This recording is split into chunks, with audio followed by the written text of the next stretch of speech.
Baghdad के उस पुराने जमाने की बात है जब गलियों में चिरागों की रोशनी रात भर जलती थी। शहर की फिजा में अमन, मोहब्बत और अदल की खुशबू घुली हुई थी। उस जमाने में सल्तनत नूरिस्तान का हाकिम था। बादशाह तैमूर बिन सलेम एक नेक दिल, नरम खू और इंसाफ पसंद, जो अपनी रियाया से यूं मोहब्बत करता था जैसे बाप अपने बच्चों से करता है। उसका दरबार इल्म और दानिश से भरा रहता। दिन भर काजी, वजीर, उलमा और गुरबा उसके सामने आते और इंसाफ पाते। तैमूर की जुबान से निकला हर लफ्ज लोगों के लिए कानून था, मगर उसके दिल में हमेशा रहम और खुदा का खौफ बसा रहता। मगर महल के अंदर उन चमकते फर्शों और सुनहरे पर्दों के पीछे एक दिल जल रहा था। ये दिल उसके छोटे भाई शहजादा फैदान का था, जो तैमूर के तख्त का हरीस था। फैदान के दिल में बचपन से ही हसद की चिंगारी सिलकती रही थी। जब भी रियाया तैमूर को अदल का बादशाह कहती, फैदान के चेहरे पर एक अजीब सा रंग आ जाता। उसकी आंखों में तख्त की चमक झलकती, मगर दिल में अंधेरा बढ़ता जाता। वो जानता था कि तैमूर को रियाया चाहती है, इसलिए ताकत से तख्त छीनना मुमकिन नहीं। उसे चाल चलनी थी, एक ऐसी चाल जो जाहिरन नेकी के पर्दे में लिपटी हो, मगर अंदर से जहर से भरी। एक रोज जब तैमूर बीमार था और दरबार खामोश, फैदान महल में दाखिल हुआ। उसके हाथ में एक तूमार था, चेहरे पर नर्म मुस्कुराहट और लबों पर झूठी हमदर्दी। उसने तैमूर के करीब जाकर आहिस्ता से कहा, ऐ मेरे भाई, सल्तनत की इज्जत तेरी अमानत है। लोग तुझे नेक बादशाह कहते हैं, मगर जमाना बदजबान है। कल अगर किसी ने कहा कि बादशाह तैमूर खजाने का माल खुद पर खर्च करता है, तो तेरी नेकी भी शक में आ जाएगी। आओ, एक वादा कर कि पूरे 1 साल तक तू खजाने सल्तनत से एक भी अशरफी खर्च नहीं करेगा, न अपने लिए न किसी पर, ताकि रियाया देखे कि तू वाकई अमानतदार है। ये सुनकर तैमूर खामोश हो गया। उसने कुछ देर आंखें बंद की, फिर आहिस्ता बोला, फैदान, तू जानता है कि मैंने कभी माल सल्तनत अपने लिए इस्तेमाल नहीं किया, मगर अगर तू समझता है कि यह वादा सल्तनत के भले के लिए है, तो मैं कबूल करता हूं। 1 साल तक खजाने से एक दहम भी खर्च न होगा। फैदान के होठों पर मुस्कुराहट उभरी, वो मुस्कुराहट जो सांप के जहर से ज्यादा खतरनाक थी। उसने तैमूर के हाथ को अदब से चूमा और कहा, खुदा तुझे इस्तकामत दे भाईजान। मगर जाते ही उसने हुक्म दिया कि महल के हर गोशे में जासूस बिठा दिए जाएं। बावर्ची, दरबान, कासिद, हत्ता कि महल के कातिब तक सब उसके आदमी बन गए। यूं एक ऐसा वक्त आया कि बादशाह तैमूर, जिसके हुक्म पर कभी लश्कर चलते, अब एक फटे पुराने लिबास में दिन गुजारता। खजाने में सोना चमकता, मगर बादशाह के बर्तन में कभी सिर्फ दाल और जौ की रोटी होती। वो चाहता तो हुक्म देकर सब कुछ हासिल कर लेता, मगर वादा उसे रोक देता। रियाया आहिस्ता आहिस्ता बदजन होने लगी। लोग कहते, ये कैसा बादशाह है जो एक दरहम भी खैरात नहीं करता, जिसके दौर में दरवाजे बंद हैं और खामोशी छाई है। तैमूर सुनता तो दिल टूट जाता, मगर खामोश रहता।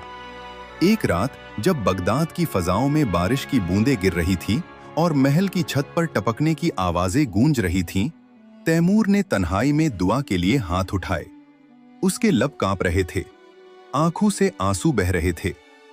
ऐ खालिक ओ समा, तू जानता है कि मैं अपनी रियाया से मोहब्बत करता हूं। मैं उनके लिए कुछ नहीं कर सकता, मगर मेरे दिल की नीयत तो तेरे सामने है। अगर यह आजमाइश तेरी रजा से है तो मुझे सब्र दे, ताकि मैं कमजोर न पड़ूं। सुबह हुई तो महल के अंदर एक नया हुक्म जारी हुआ। बादशाह तैमूर बीमार है, वो किसी को नहीं मिलेगा। यह फैदान की नई चाल थी। वो चाहता था कि तैमूर आवाम से कट जाए ताकि मोहब्बत खत्म हो। कुछ दिनों बाद जब एक बुढ़िया महल के दरवाजे पर पहुंची, उसके हाथ में फटे हुए कपड़े थे और आंखों में आंसू। वो चिल्लाई, ऐ बादशाह, वक्त मेरा बेटा कैद में मर रहा है, उसकी रिहाई के लिए चंद अशरफियां चाहिए। महल के दरबान ने अंदर खबर दी, मगर जवाब आया, बादशाह कुछ नहीं दे सकता। बुढ़िया जमीन पर बैठकर रोने लगी। हाय, वक्त का बादशाह खुद गरीब हो गया। यह जुमला बगदाद की गलियों में फैल गया। बादशाह तैमूर गरीब हो गया है। लोग हंसने लगे, दरबार पर उंगलियां उठने लगी और फैदान के चेहरे पर कामयाबी की चमक। मगर तैमूर का दिल मजबूत था। वो जानता था कि हक की राह में इज्जत वक्त तौर पर डूब सकती है, मगर आखिरकार सच उभर कर आता है। हर रात वह इबादत करता, हर सुबह रियाया के लिए दुआ। उसके चेहरे पर थकन थी, मगर निगाहों में सुकून।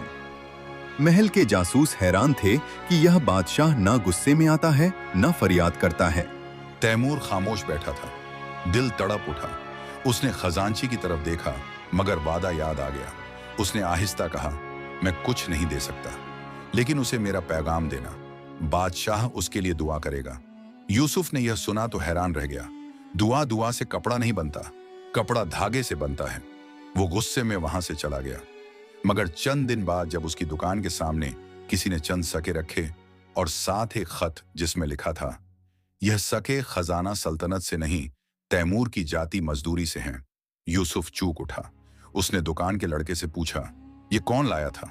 लड़के ने कहा, एक बूढ़ा कासिद जो बादशाह के महल की खिदमत करता है। यूसुफ के दिल में कुछ जागा, शायद सच कुछ और है। दिन गुजरते गए। फैदान अब खुद को तख्त का वारिस समझने लगा। उसने दरबार में फैलाया कि बादशाह तैमूर को बुढ़ापा आ गया है, वो अब सल्तनत नहीं संभाल सकता। उसने अपने करीबी मशीरों को वादा दिया कि बस नया साल आते ही तख्त बदल जाएगा। जासूसों ने महल में खबर पहुंचाई, मगर तैमूर खामोश रहा। वो जानता था कि अगर उसने अभी कुछ कहा तो फितना फैल जाएगा। वो सब्र को अपनी तलवार बनाए बैठा था। एक रात जब पूरा महल सो रहा था, तैमूर ने अपने कमरे से निकलकर एक दरवाजे पर दस्तक दी। यह उसके पुराने वजीर अब्दुल रहमान बिन तैयब का कमरा था, जो बरसों से वफादार था। तैमूर ने आहिस्ता कहा, अब्दुल रहमान, मुझे एक बात बता, अगर बादशाह अपने खजाने से ना दे मगर दिल से सबके लिए रोए, क्या वो जालिम कहलाएगा? अब्दुल रहमान ने सर झुकाया। जहां पनाह रियाया के दिल सादा होते हैं, वो चेहरे नहीं देखते, बस नतीजा देखते हैं। मगर यकीन रखिए, सच वक्त के साथ जाहिर होगा। तैमूर ने कहा, मैं बस चाहता हूं कि मेरी रियाया जाने, मैंने कभी उनका हक नहीं खाया। अब्दुल रहमान के आंसू बह निकले। उसने कहा, जहां पनाह खुदा सच के साथ है, आप अकेले नहीं। अगले दिन फैदान ने दरबार बुलाया। उसने ऐलान किया, 1 साल खत्म होने को है, मगर सल्तनत की हालत दिन ब दिन बिगड़ती जा रही है। रियाया भूखी बाजार, सूने खजाना बंद, क्या यह बादशाही है? मैं कहता हूं कि अब तख्त एक मजबूत हाथ को मिलना चाहिए। वजीर खामोश थे। दरबार में हूं का आलम था। इसी लम्हे दरवाजा जा खुला और बूढ़ा दर्जी यूसुफ अंदर आया। उसने ऊंची आवाज में कहा, मैं रियाया की तरफ से आया हूं। फैदान चूक उठा। किसने इजाजत दी उसे अंदर आने की? यूसुफ ने कहा, जिस बादशाह ने कभी इजाजत की जरूरत नहीं समझी, तैमूर बिन सलीम ने। दरबार में सन्नाटा छा गया। यूसुफ ने अपने कपड़े से वह पुराना खत निकाला जिसमें बादशाह की तहरीर थी। यह खत गवाही देता है कि बादशाह ने मेरे लिए खजाना सल्तनत से नहीं, अपनी मजदूरी से रकम दी। वो बादशाह जिसके पास ताकत थी, मगर उसने वादा निभाने के लिए खुद मेहनत की। तुम कहते हो वह कमजोर है? नहीं, वही असल बादशाह है। यह कहकर यूसुफ ने वो खत दरबार के फर्श पर रख दिया। दरबारी खामोश वजीर रो रहे थे और फैदान का चेहरा जर्द पड़ गया। तैमूर उस लम्हे दरबार के दरवाजे पर नमूदार हुआ, चेहरा धुंधला मगर निगाहें रोशन। उसने आहिस्ता कहा, फैदान, 1 साल बीत गया, मैंने वादा निभाया, खजाना बंद रखा, मगर दिल का दरवाजा कभी बंद न होने दिया। तूने मुझे कैद किया, मगर दरअसल तू खुद कैद हो गया अपने लालच में। दरबार में सन्नाटा तारी था। फैदान घुटनों के बल बैठ गया। उसके लब कपकपा रहे थे।